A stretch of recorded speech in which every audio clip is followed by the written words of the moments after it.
Makau can swallow his pride and say, look, I need you, put them.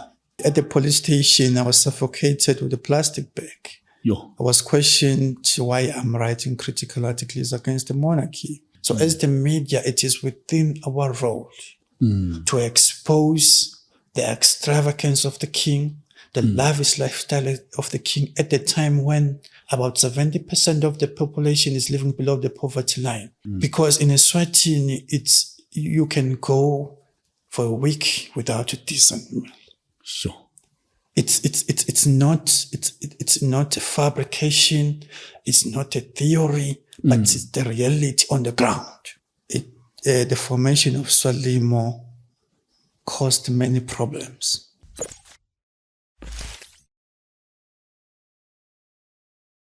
Okay, we are revisiting issues of the Kingdom of Eswatini again. I'm with a fellow journalist, as an editor of the Swaziland News, online publication, very, very critical of King Mswati III's government. Mr. Zweli Dlamini is here with us today. We're going to speak a lot about media freedom in the kingdom, the role of the media and everything. As we know, Swaziland, politically, things are really unstable. Many political parties are banned. Leaders of those political parties are in exile in various parts of the world. He is in South Africa. Welcome, Mr. Dlamini. Thank you. Thank you for having me, Mr. Ayende. I appreciate. But how are you doing, man? You've not been home for 5 years. You are in exile in South Africa, so to speak. How have you been doing, though? I'm doing fine, Mr. Anda, and I think having chosen this profession, the media, as a journalist yourself, you fully understand the challenges that comes with holding those in power accountable. So I'm fine. I'm just executing my duties the way I should be, and everything is fine. Yeah. I see, even though you are here, but you are still shooting. Shooting down at the government of Swaziland for whatever wrong they are doing, administratively, corruption, everything. How are you managing from here? I think credit goes to the people of Eswatini because they are the ones who are driving all these projects of holding those in power accountable. Yeah. And as you might be aware, a journalist is nothing without sources. So it's the people who are supplying the information, it's the people who knows what is happening on the ground, and it's the people who knows what needs to be addressed in the governing structure of the Kingdom of Eswatini. So the stories that you see in Swaziland News investigative unit, they are driven by the people through the supply of information. And you will be shocked because there was a time when the government tried to criminalize the Swaziland News. They were discouraging the people from speaking to me, and I was labeled a terrorist. But what the people did, they were brave, and they continued to supply the information, considering the quality of the stories that are published in the Swaziland News. I will say it's the people who are driving this project to ensure that their country is changed, their country is accountable. Those who are in power are held accountable to the people. Was the government basically saying your reporting is seditious? Basically meaning that your reporting is inciting people to rebel against the government. Is that the intention?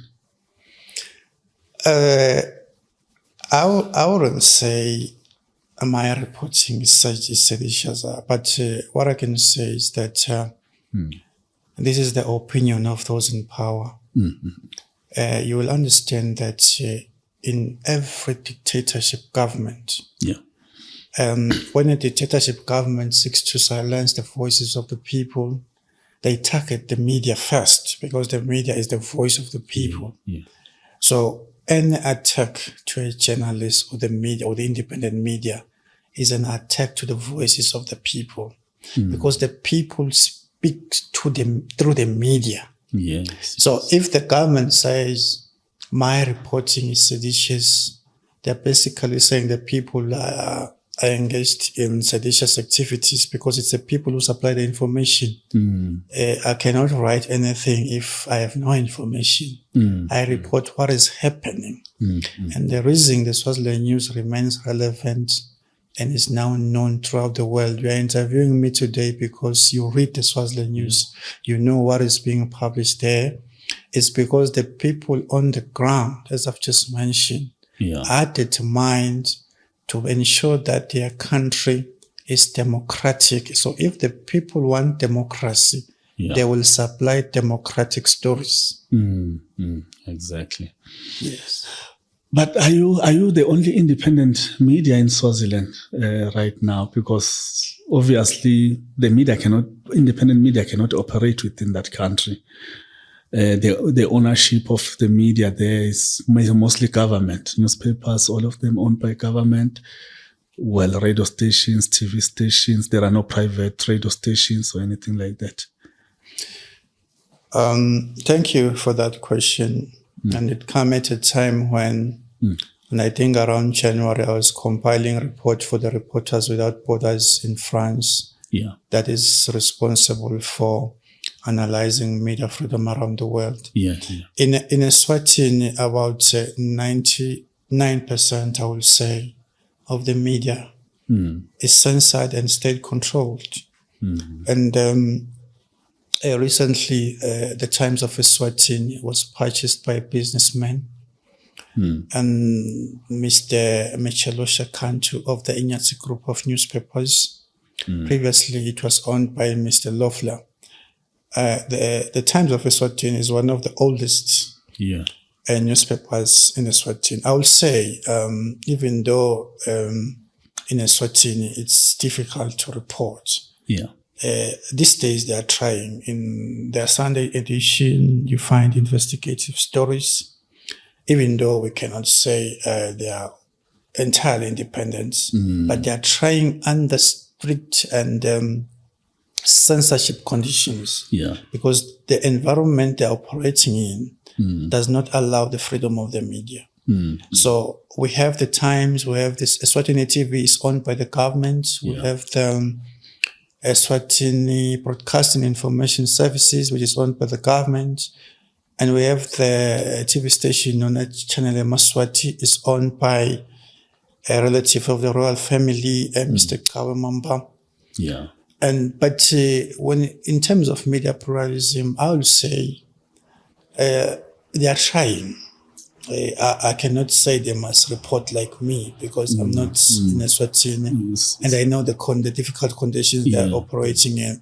So I cannot then say maybe I blame them entirely. They are trying, and sometimes you find stories that you will even ask yourself, how did this story come out? Because it's dangerous to write this story while you are inside Eswatini.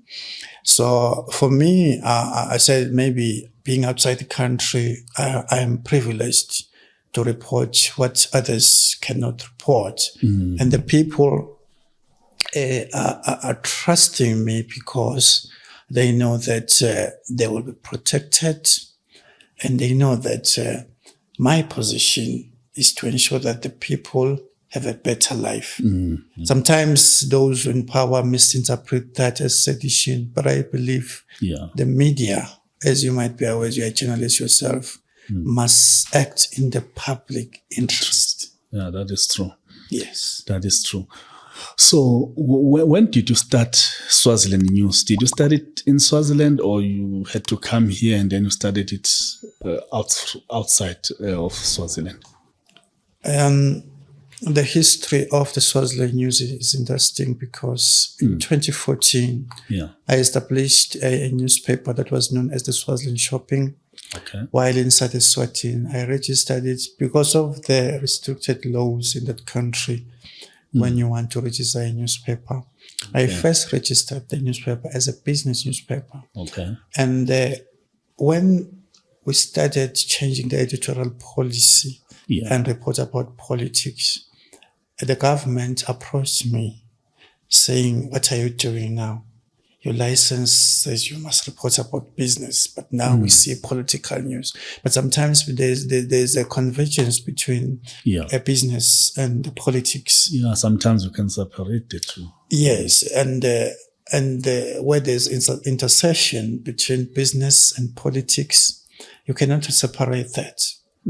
So they approached me, and they subsequently shut down the newspaper, and I then sat down and analyzed the dynamics of the fourth industrial revolution.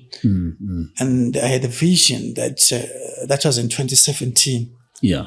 I had a vision that maybe if I can go online, I will continue. And online, the level of censorship will be better. Yeah. And I established the Swaziland News. I registered the Swaziland News here in South Africa. Okay.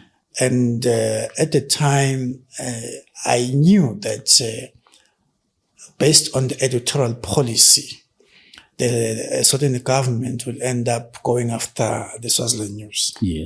So I registered it in the South African domain. That's why it is .co.za. Yeah. Because I didn't want them to be able to easily shut down. Yes. Because if it was .co.za in Eswatini, they would have long dealt with it. So I planned this thing for a long period of time, having been exposed to private investigation. I knew the operations of the system, what they are doing to suppress the voices of the people. So I tried, when I was planning the publication, to cover up each and every loophole that they might explore to silence the publication.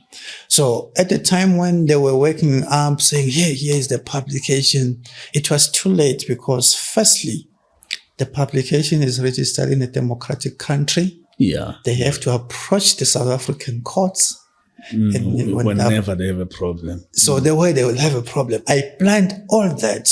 Okay. Because I knew that once they approach the South African courts, the international media will then have a say on what is happening in Swaziland. Yeah. So they tried, and even today they are failing, because this whole project was planned.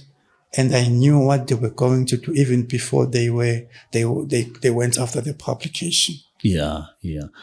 So when you started it, were you still in Swaziland, or you moved to this side, then you started Swaziland News? I moved. Okay. In 2017. I was in South Africa around 2017, December 2017. Yeah. I was in South Africa to plan with other colleagues here how they can assist me establish a publication, because they closed the Swaziland Shopping that was on print at the time in around 16th December 2017. Okay. And the Swaziland News was registered here in January 2018. Okay. And luckily, no, what I'm saying is you had already left the country to stay here, or you were still there when you... Yeah, I left the country to stay here, and I went back in around October 2019. Okay. Because the conditions at the time were not that hostile. Oh, yeah. And when I was there, I continued to publish critical articles against the monarch, corruption stories in the public administration, and they started to target me again. And around 2020 February, I had to skip the country for safety in South Africa. Yeah. And since then, I've been here. You never set foot back. I've never. So were the charges against you? Were the police after you? There were real charges. You had been charged, or you just felt that, look, your life is under threat? You rather escape before they do anything? Okay. What happened before I skipped the country? I was abducted from my home at Lamkapetieni. Oh. It's in the outskirts of Mbabane, and it's around 20 kilometers away from Mbabane, the capital city. And at the police station, I was suffocated with a plastic bag. Yo. I was questioned why I'm writing critical articles against the monarchy. And I told the police that, look, as a journalist, I am within my duties to criticize the king, criticize the speech from the throne, because in one of the articles I was criticizing the speech from the throne, questioning the king why he always promised the people that there would be a better life for all. And for all these years, he has been promising the people that Eswatini will be a first world country, and but nothing happens. So I was criticizing that. And I believe, as a journalist, you have a right to analyze. In South Africa, you call it the State of the Nation address. In Eswatini, you call it a speech from the throne. So I was analyzing that. Yeah. What the king have just delivered to the nation, the promising and the political aspirations of the country. Yeah. But I was persecuted for that. The police, when they were torturing me, they even said, we want to ensure that you stop what you are doing. So I analyzed their conduct and ended up concluding that, look, for me to continue, because I have a strong belief that the media has a vital role to play in democratizing Eswatini. So I felt, no, if I skip the country, one, maybe I won't be able to interact with my family and relatives, but at least I will have the freedom to publish and ensure that the people know what is happening in their country. So I skipped the country, one, for safety. That's the fundamental reason why I skipped the country. And the second reason was to expand my freedom to publish without fear or favor what is happening in Eswatini. So I skipped the country for two reasons. As I've just mentioned, the fundamental reason was for safety. And the other reason was to enhance my freedom to publish what is happening inside Eswatini. Okay. Yeah, and you've been really, really relentless in your reporting, exposing all the corruption that is happening there and the injustices and everything that is wrong with that government. What would you say were the stories that maybe drew the attention of the government to the main ones? Were there particular stories that you were writing that you think, if I had not written these ones, maybe you would still be in Swaziland, maybe you would not be victimized and hunted like they are doing right now?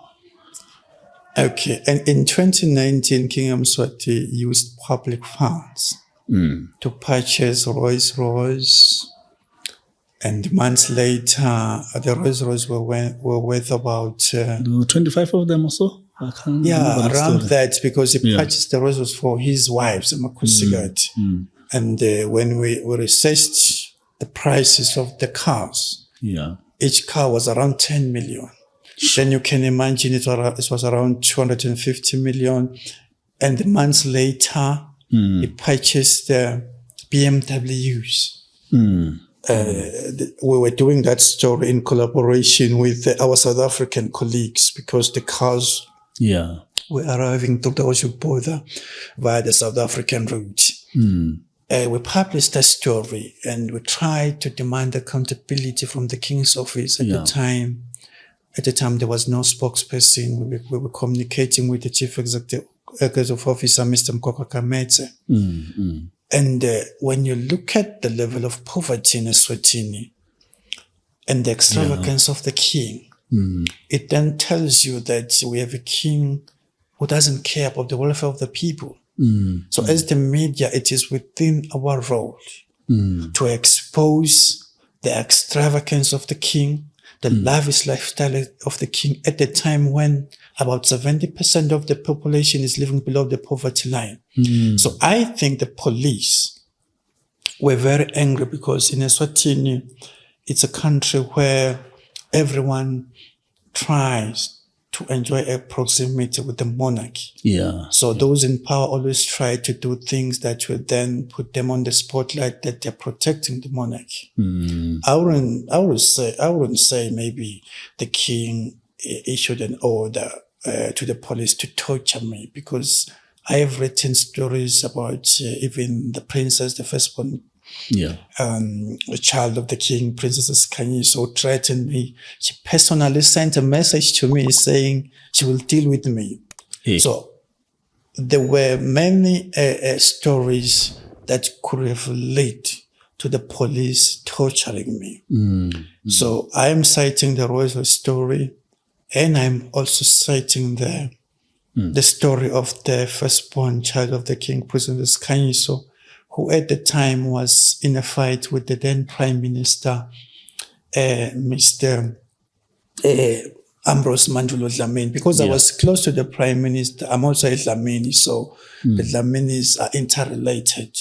So I used to speak to the Prime Minister, and he told me that they have a fight with the princess. So the princess was angry while I was reporting that she was fighting the Prime Minister. Yes. Simple as that. Yes. Now that you mentioned that you are a Dlamini, are you really close to the royal family? Are they your relatives, close relatives, or you are just a very distant cousin?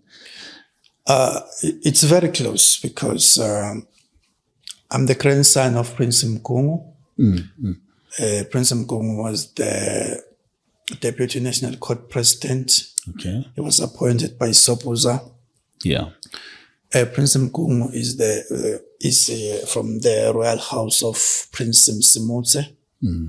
So I will say I'm related because my grandfather he used to take me there sometimes.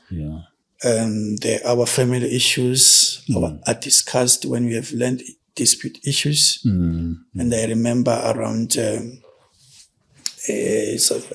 years ago, my grandfather took me to the royal palace. We were there to discuss one of our disputes, land disputes. So I am related to the royal family, but I'm not that much into this thing of I am royalty. Because I believe royalty must exist to serve the people. If royalty exists to oppress the people, then the people must rise up to demand their legitimate government. Because as the situation stands, we have a monarchy that when you analyze its purpose, maybe historically we can say the monarchy was not that extravagant, but the current king under the institution of the monarchy has prioritized extravagancy at the expense of the people. So I cannot say maybe just because my grandfather or my grandparents were enjoying close proximity with the royal family, then I must keep quiet. I believe Eswatini is a small country, and if all the resources that we have can be utilized for the benefit of the people, all the people can live a better life. Even the royal family, all of us, we can enjoy a better life. And I used to read stories about people not having food And in order for them to take ARVs there to eat cow dung, were those stories true? Because really, it's hard to believe. It's hard to believe. It's true, and you'll be shocked. In Eswatini, during the weekends, when there are funerals, you find a large crowd of people. Yeah. You will mistake that crowd that there are people, they sympathize with each other. Yeah. This is a society but Yes. that is not the reason.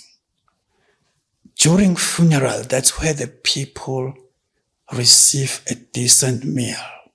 That's why you find a large crowd. Because in Eswatini, you can go for a week without a decent meal. Sure. It's not a fabrication. It's not a theory, but it's the reality on the ground. So people there, as the situation stands, were facing a health crisis. Yeah. And the health crisis came at the time when the poverty levels are escalating. So you find that the people does not have medication, and at the same time, even if they can get that medication, the challenge will be, what am I going to eat so that I can take this medication properly? That's the sad reality. Yeah, and I don't know, because there's land, obviously, so are people not able to grow their own food? What prevents them from that? The monarchy is also maybe not giving them that leeway to use the land to grow crops, to farm, to feed themselves. Okay, let me make an example about in my family. When I grew up, my grandfather was a farmer. Yes. And there was a field. My grandfather in our home, we have vast land. Even myself, my grandfather allocated me land. I have a huge land. Okay. Because of our proximity with the royal family. Yeah. When I grew up, there were farming programs, that were assisting the people to farm so that they can feed themselves. At the time, the government was prioritizing, even though it was an oppressive government. Yeah. But we have grew up to see, the government services deteriorating to such an extent that now the people are struggling to be assisted with farming equipment. But some time back, the people were receiving equipment from the government. There were tractors at affordable prices. People were being supplied with fertilizers through what we call Tinkundla centers. You call it constituencies here. Yeah. So people were able to farm so that they can have food. Yeah. And those who were energetic enough, they were able to farm to feed their families and then sell to the National Maize Corporation. This is a government parastatal that collects the maize and then sell it to various other milling companies that produces milli. So now, but those services now are no longer there. Yeah. People are struggling. One, they are struggling with low salaries. So if a tractor is 350, it's now going to 500 rand. You find that this is a civil servant, maybe with 5 children. It's a family of 10 people, because even if you can have 5 children in Eswatini, you are also feeding other relatives, extended family. You understand, we're in Africa. So 500, it's very difficult to have 500 to pay a tractor So you find that the people have the land, but they don't have resources to cultivate the land and plow the land. That's the sad reality. Yeah, that's the problem, because it really doesn't make sense. Vast tracts of land lying fallow. People are starving. Without the capacity to make use of the land. Yes, because here in South Africa, you have farmers. When you drive around, you find white farmers, they are doing well. It's because they have the financial support and they have the intellectual capability to know how to farm and produce quality products. Yeah. Yes. Yeah. Let's go to the politics, to the core of the politics of Eswatini. In your view, what is the problem? Is it the monarch himself? Is it the monarchy system? Is it the Tingula system, which the government claims is a democratic system? It allows people to express their democratic right to elect their members of parliament. But to some people, it sounds like a farce. I don't know. What is the problem exactly, in your own opinion? Firstly, it's a lie to suggest that Tingula is a democratic system. Because Tingula is a product of a 1973 decree. It's not a product of a democratic process. Tingula was established in 1978. Yeah. And that was 5 years later, after the then King Mswati II introduced in 1973, which was banning the existence of political parties. And then you cannot say or suggest that Tingula is democratic. Anything that is a product of oppression and an operative decree cannot be democratic.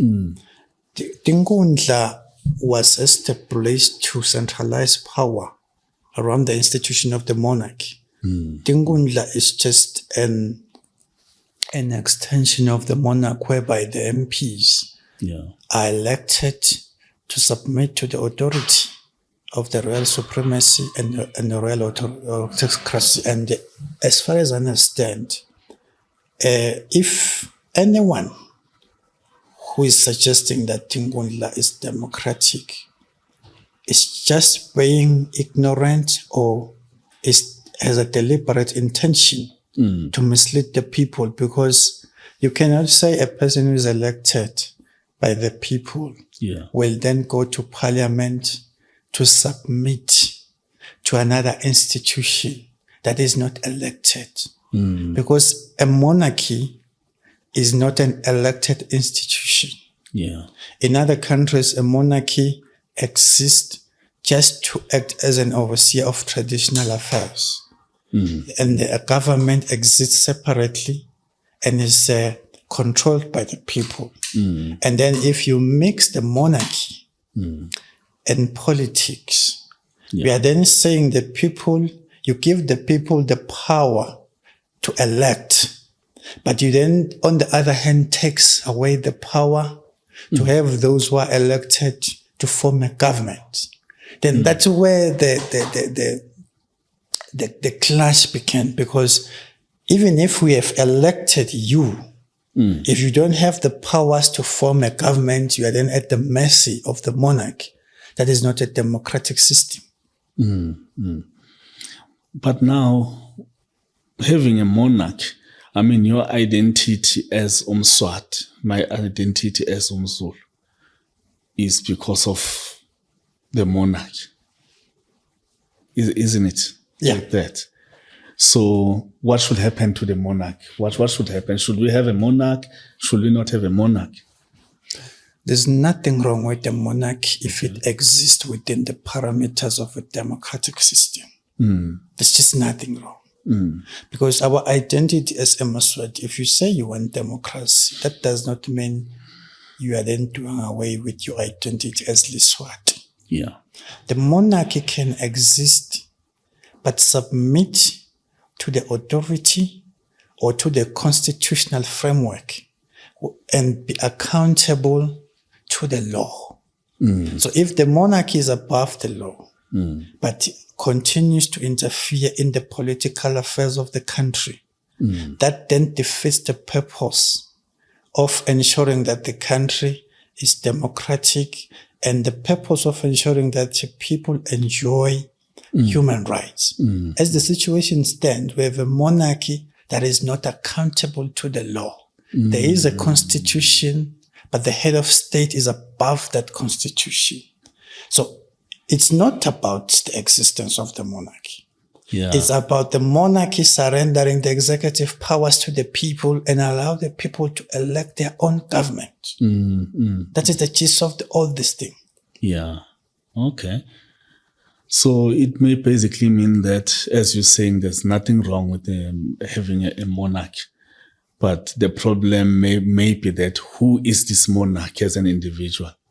It may be that problem. If it's somebody who is sympathetic to the needs of his subjects, who is abiding by the law, who subjects himself to the law, that kind of a person will he be the right monarch? Let me make an example. Maybe that will be understandable to the people. If Sizwe, you and I were sitting here, you are a human being, and I am a human being. Yes. But if you take the power, if you take my power to elect a government, and then you take that power and put it in your pocket, that's what King Mswati did in 1973. Yeah. He took the powers from the people, because in 1968 to 1973 there was democracy in Eswatini. There were political organizations.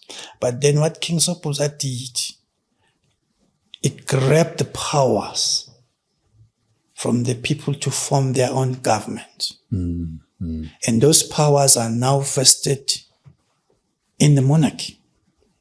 So if I am saying, as Liswati, I have no problem with you as a Mswati or the royal family or whatever you call yourself. Yeah. I'm saying, give me back what you took from me, the powers to elect the government. That's all I want. It's only that. Once you give me what belongs to me, we will continue to live in peace. Even you yourself, if you want to contest power, you will subject yourself through the democratic processes, that is the elections. You must win elections and then take over power. After 5 years, we elect another person. Even a Mswati can stand for elections. There's nothing wrong. If the people like him as he claims, the people will elect him as a head of state. What the people of Eswatini are saying, just give us what you took from us in 1973, the powers to govern ourselves. That's all. Yeah, well... You can then continue to exist wherever you call yourself. You call yourself a royal family, you call yourself a monarchy. We'll regulate you. You will continue to be a monarchy. We'll give you a budget. You will exist, but you don't touch public funds with impunity. If you touch public funds, you must be open to accountability. We will send the Auditor General to check how you use those funds and then report to Parliament how those funds were utilized. That is the principles of accountability and transparency. But you cannot say you are a monarchy, you are not accountable to the people, but you claim you are for the people. Who are the people you are for? If the people, you are not accountable to them. You spend public funds willy-nilly without anyone questioning you. We are operating under a culture of impunity. Yeah. And in order to achieve anything, to regain that power, give it back to the people, what needs to happen? There are political parties in Swaziland operating outside of Swaziland, of course. Leaders are spread all over the world. Of late, there have been many political parties being formed. I don't know, there was Podemo, there's EFF, there is Swalimo, there is, the list goes, SACP, the list goes on and goes on. Pulling in different directions, in their own directions. There's no unity of sorts or anything. Do you think what you're talking about is achievable? Is there any alternative? Because seemingly the political parties are not having any powers to change anything up to so far. Thank you for that question. Eswatini has a population of 1.2 million. Yeah. And in my view, only 2 political parties will be appropriate for the people to choose. Only 2. Only 2. If we have the conservatives and we have the progressives. So if the political parties could come together and rally behind one political party, and then those who believe the Tinkundla system is democratic, they have a right to their political beliefs. Yes. They can form their Tinkundla movement, whatever, to contest power. But what is happening in Eswatini, at the peak of the June 2021 political unrest, yes, many thought that this is the time to grab power. Yeah. And I was there, and even now I'm still reporting about the political issues in Swaziland, and I know how some of these things started. Yeah. There was a young man by the name of Thabani Ngomoyi, okay, who was allegedly killed by the police. Yeah. I received a call from his relatives who were reporting that our brother, we suspect that he has been killed by the police. I am the one who reported about that story. I investigated it. Yeah. I obtained evidence, something that I believed happened. Yes. Leading to the killing of that young man. Okay. After that story, at the time, the Swaziland National Union of Students was led by a young man by the name of Kulan Masego. Yeah. And the executive members, they were Podemo members. Podemo is a very vibrant organization. It speaks less and acts more. So they organized a march to Scott Valley police station, where the case of the missing Thabani Ngomoyi was reported. So chaos erupted in the country, and MPs led by the now convicted member of parliament, Mduduzi Bacete Mabuza, went to Thabani Ngomoyi's family to mourn his death. And there was chaos. That's how this thing started. Okay. And MP Mabuza told me that I think what is needed in this country is democracy. The first MP who spoke about democracy and who told me, I reported, what I'm telling you is in the internet, because I was reporting consistently about these events. Yeah. And he told me that he will move a motion in parliament calling for democracy. Okay. And I asked him, are you sure? He said, no, I will. I'll find a way to, because I asked him, how can you register such motion? They won't allow it. Yeah. He said, I will find a way to maneuver at how to, maybe when I'm talking about other things and then put it in. Yeah. And then obviously the media will pick it up. Yeah. So he was strategic. That's how this thing of calling for an elected prime minister started. Okay.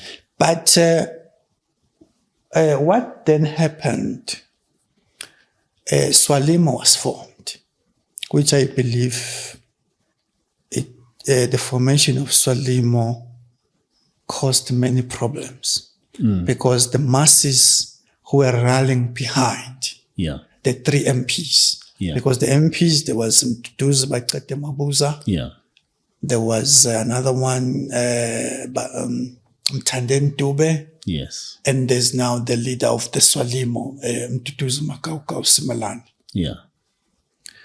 Those 3 MPs were at the forefront of the calls for an elected prime minister, but under the Tinkhundla system. Because you must differentiate that. They were not calling for democracy. They were calling for an elected prime minister, but to the best of their understanding, they were calling that democracy. So they wanted an elected prime minister. Fortunately, the people, a large number of the people were of that idea. Because you understand that there are people who support the monarchy, but they feel like, okay, if you say we will have an elected prime minister, but we have our king, it's fine. So their approach somehow was good.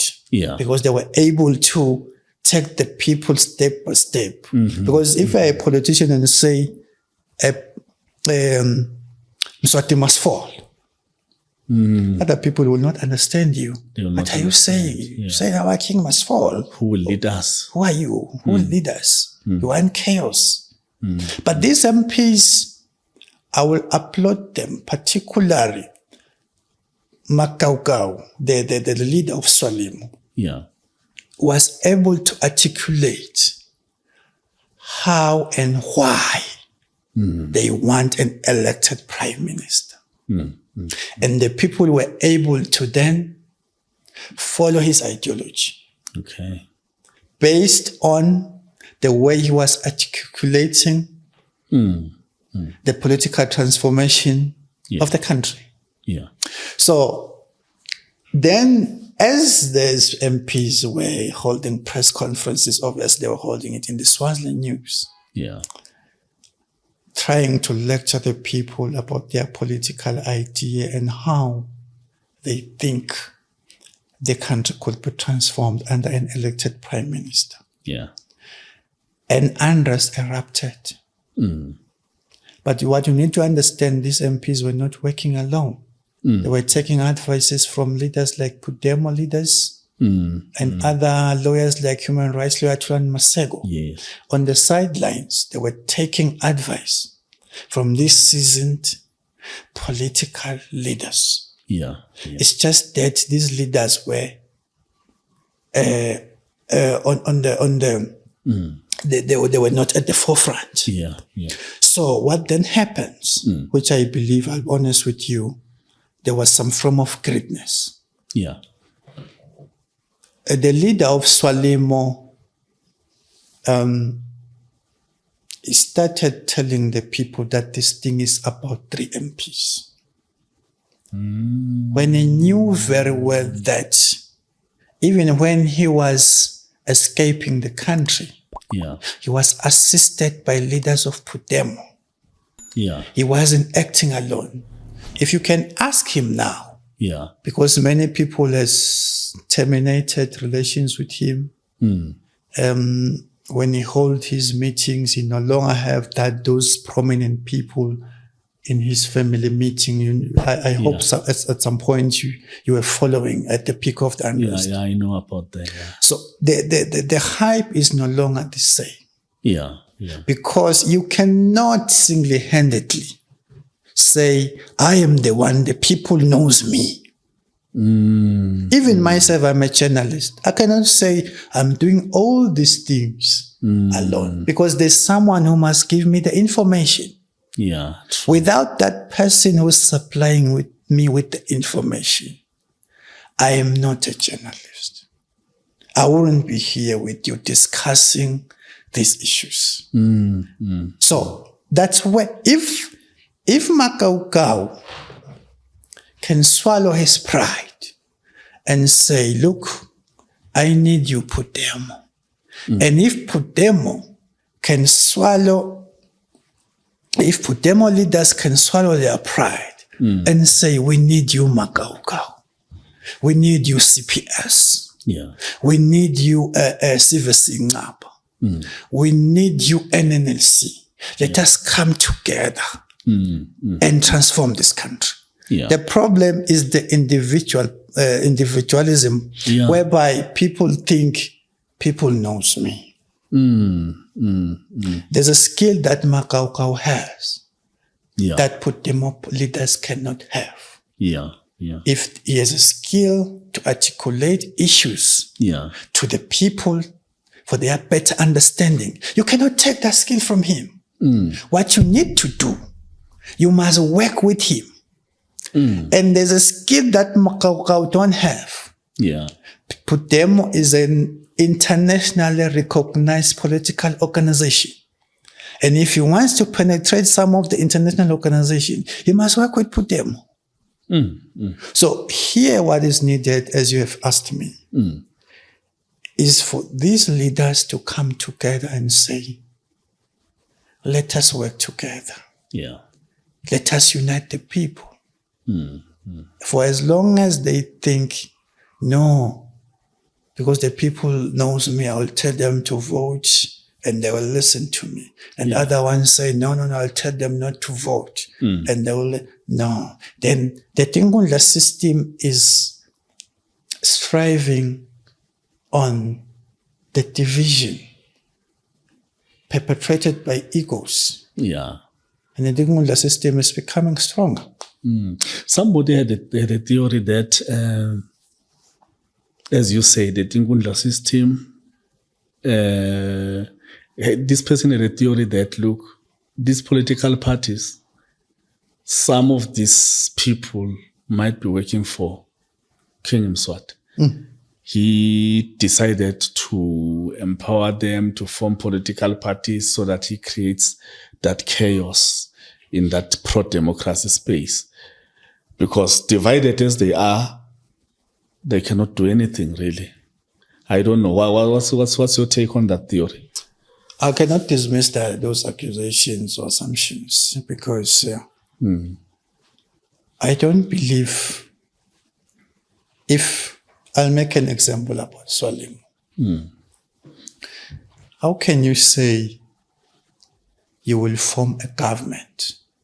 Because participating in the elections, automatically when we're blaming the government for increasing electricity, for increasing water, for approving the strategic oil reserve project, 5.2 billion when the country is facing a health crisis, shortage of drugs. Yeah. If we are in parliament, when we're blaming the Tingundla government, we are blaming you. You are part of the government. You cannot say, now we are sitting in this house. We are sitting inside the house. Yeah. We cannot say we will fight this house from within. Because if this house collapses, we will die. So if I'm within the system, I'm getting a salary, I have a loan, my children are attending a private school, I'm paying with the salary that I'm getting from Parliament. And then I claim to be fighting this house from within. It will collapse. Yeah. Do you think it makes sense? It doesn't, because what the system does once you're in Parliament, immediately you win elections, financial institutions will approach you with this loan facility, with this, you can get a car, and then others, like insurance companies, can give you a loan. We can give you your child, we can take your child to an expensive school. You are an MP. So you cannot say your personal interest that involves even your children, you will disregard or you will ignore all those benefits and then collapse this house from within. I'm making an example about this house because we are sitting here, we're doing an interview. If we can say, now we are planting something here that will then collapse this house. We cannot do that.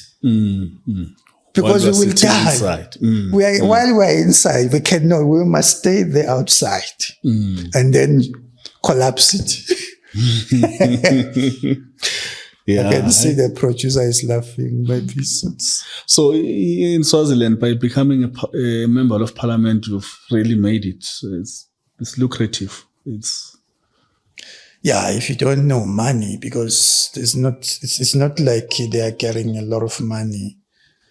They are getting 50,000. Then with allowances, maybe if there were too many sittings, they will get around 65 or 70. Okay. But there's tax. Yeah. That's why you find some of them, as we speak, they are broke. Yeah. But the problem is that this is a country where job opportunities are scarce. So being an MP is seen as one of the most successful, yet a temporal job, because after 5 years you will come back to the people. Yeah. So you cannot say a person who is in parliament will work towards collapsing the Tinkhundla system that fits him. Even the 3 MPs that rebelled in 2021, they did not participate in the elections in 2018 with the intention to rebel against the system. Some of them, they were bitter because they were not appointed as ministers. Some of them, I know 3 of them because I was speaking to. I had the privilege to speak to the Prime Minister. And I know that one of them was convincing the Prime Minister to appoint him as a minister.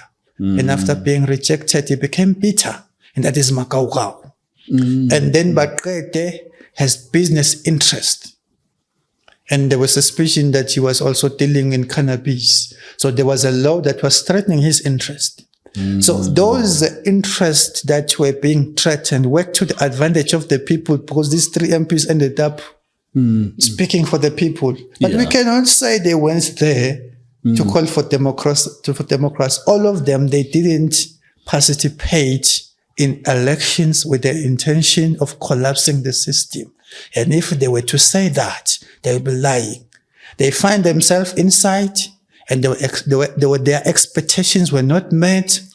But I can applaud Bakete because he's a rich MP, but he finds himself compromising all his riches just to speak for the people. But I can safely say their intention when they participated in elections was not to collapse the Tinkhundla system from within. Yes. Yeah, probably it makes sense, because they could have done it the first day they got into office. They could have done it, And you must understand, because I was at the peak of reporting about these things. One of them was a pro-supporter of the system. Mr. Makako, I remember at some point he called me. I had written an opinion article criticizing Mswati. And he said, "Are you not afraid? How can you write such an article while you are in Eswatini?" So he was not in this thing of democracy. Such that he will consistently call me around 2020 and 2019, warning me about criticizing the king, that it's dangerous. But in 2021, he was the one who was calling for an elected prime minister, defying the king. So we may never know what changed him, but we applaud him for his role, the role that he played, because he has a following. We cannot deny that. He has a following. He's a gospel artist, and his voice to call for an elected prime minister really amplified the calls for democracy. And if we were to take away that from him, we will be misleading ourselves, because as a popular gospel artist, when he said we want an elected prime minister, many people raised their eyes and say, "What is he saying?" They started to listen to these calls for democracy because he amplified the voices. Maybe even in church. Sorry? Even in church. Because he's also a pastor. People, they follow pastors, But as the international community as it relates to the issue of Eswatini. I mean, it's been quiet, and the issue of Afrikaners in South Africa is now overtaking. It's a new issue, but Donald Trump is talking about Africa. Well, has got, I don't know, man.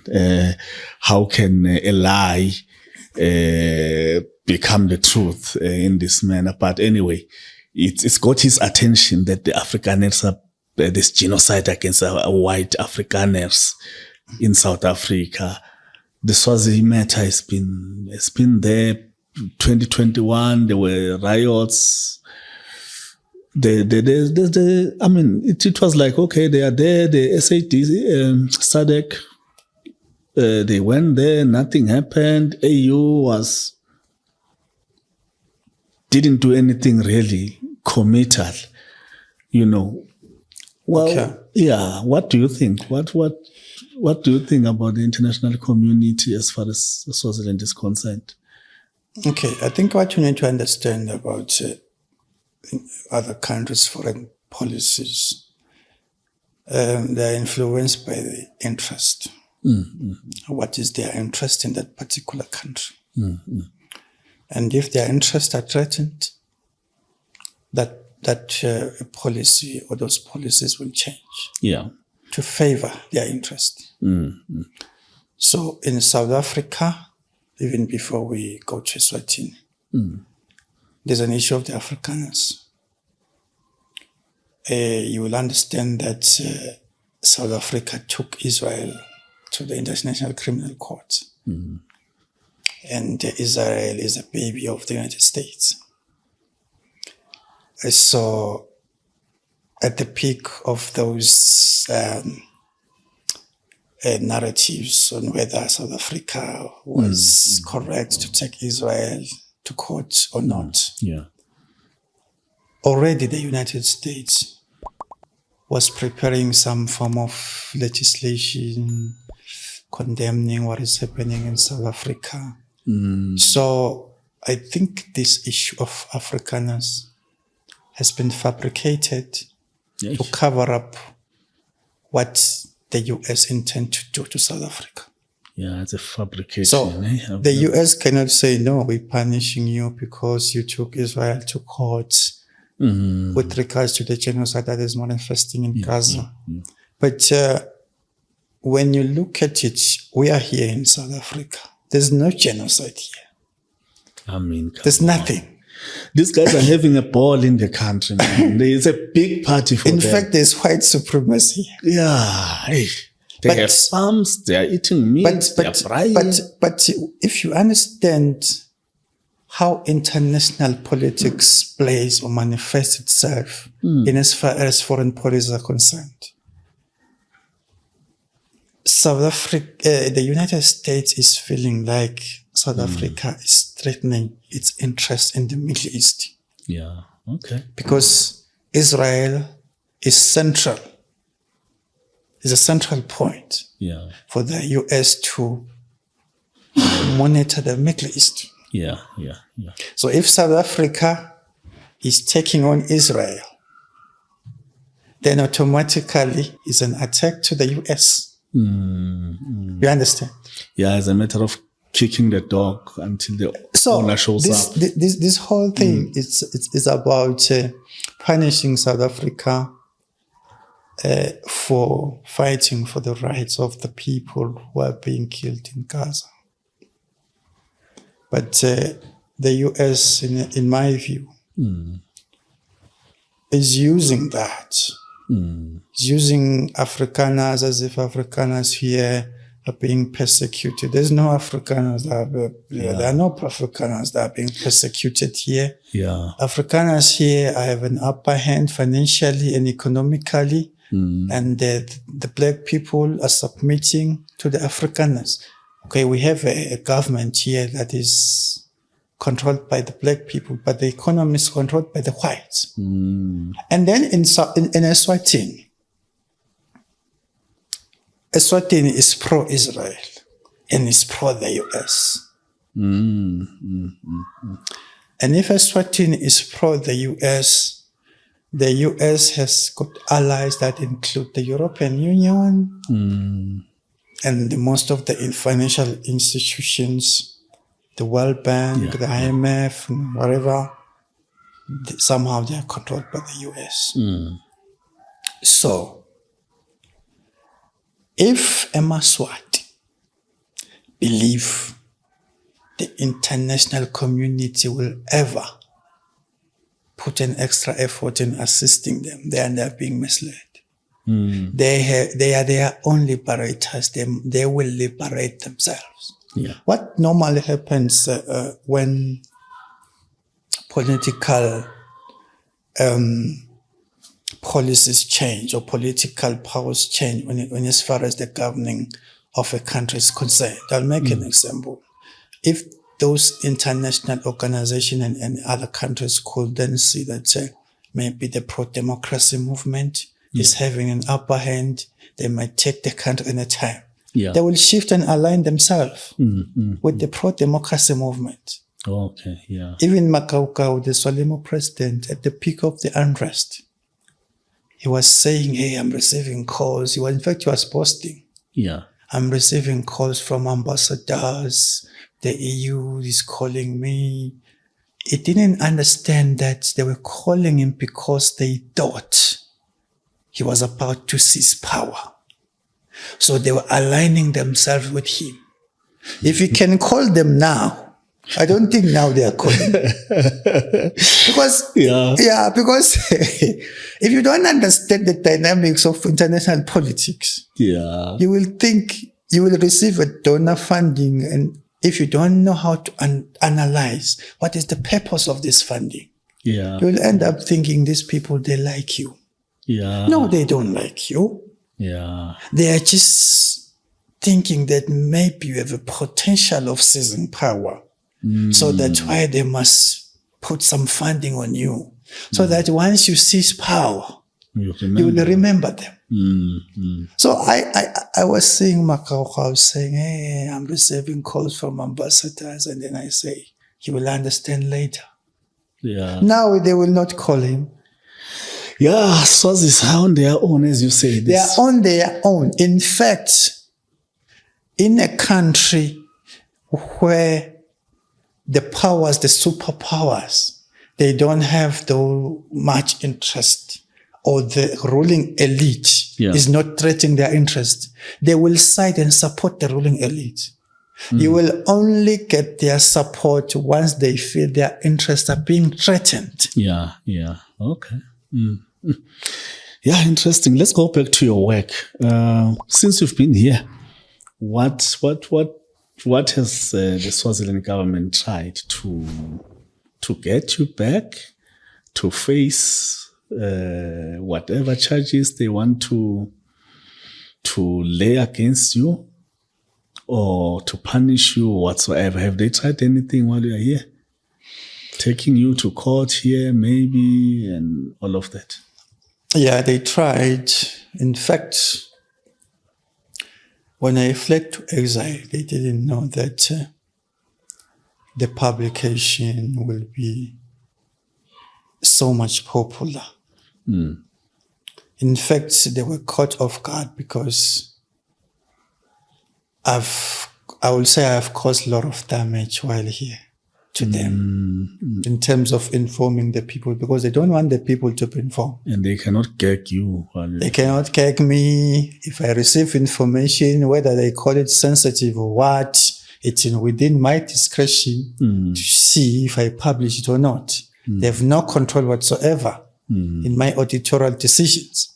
So what they tried to do, they first wrote a letter to me saying I must give them 10 days before responding to questionnaires, and they were trying to censor the information in this era of technology where information is moving fast. Even 10 minutes, it's a long time. Exactly. Even 30 minutes. And then they said they wanted 10 days. Imagine if... In fact, when I received the letter from the lawyer, they were saying I must reply and commit myself. That I will give them 10 days. I told them I'm not a fool. I told the lawyer I'm not a fool. I won't give you. In fact, I can give you even 30 minutes if I want, depending on the agents of the story.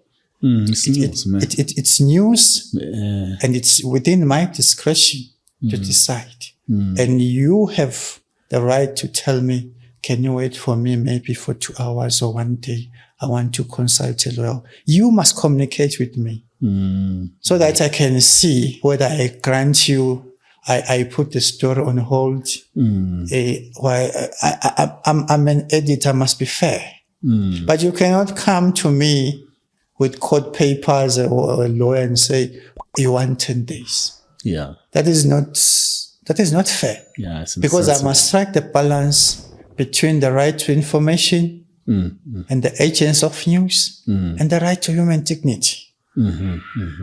Obviously, most of the time, the right or the public interest normally supersedes any other right. You are a journalist, you know that. Yeah. So you cannot tell me this story will tarnish my so you must give me 30 days.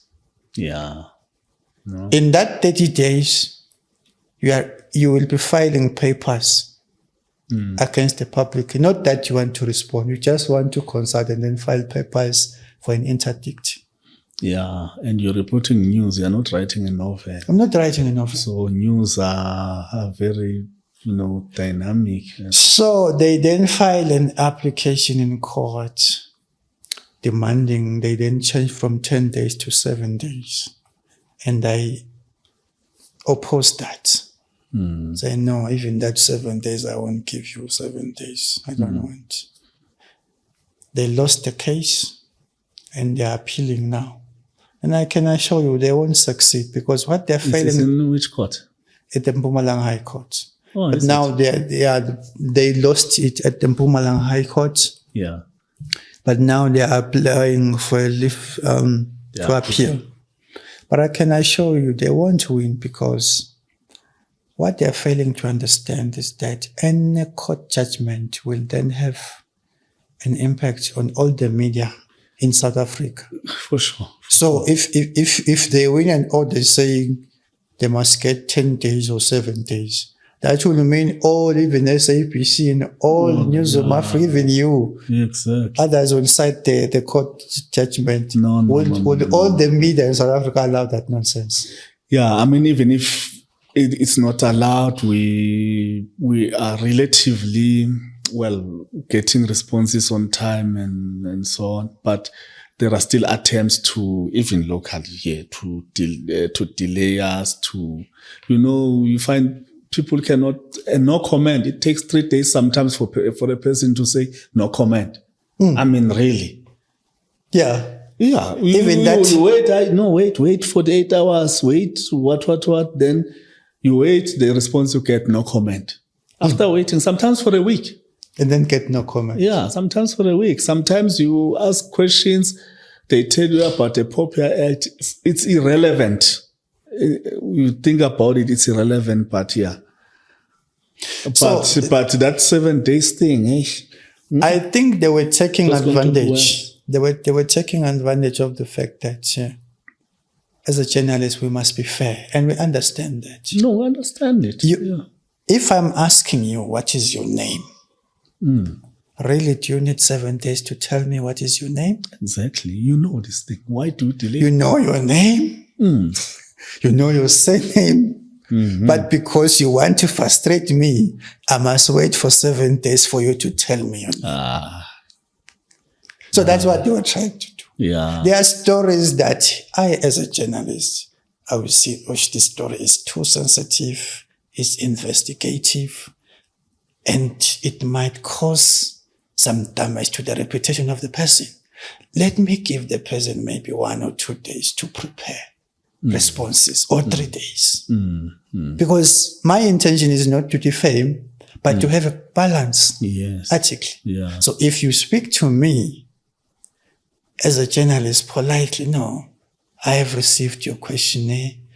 can you please allow me to consult a lawyer? This thing is too technical. You give me some reason. You write an email. I respond to you, okay, maybe I will wait. Yeah. Writing news is not a fight.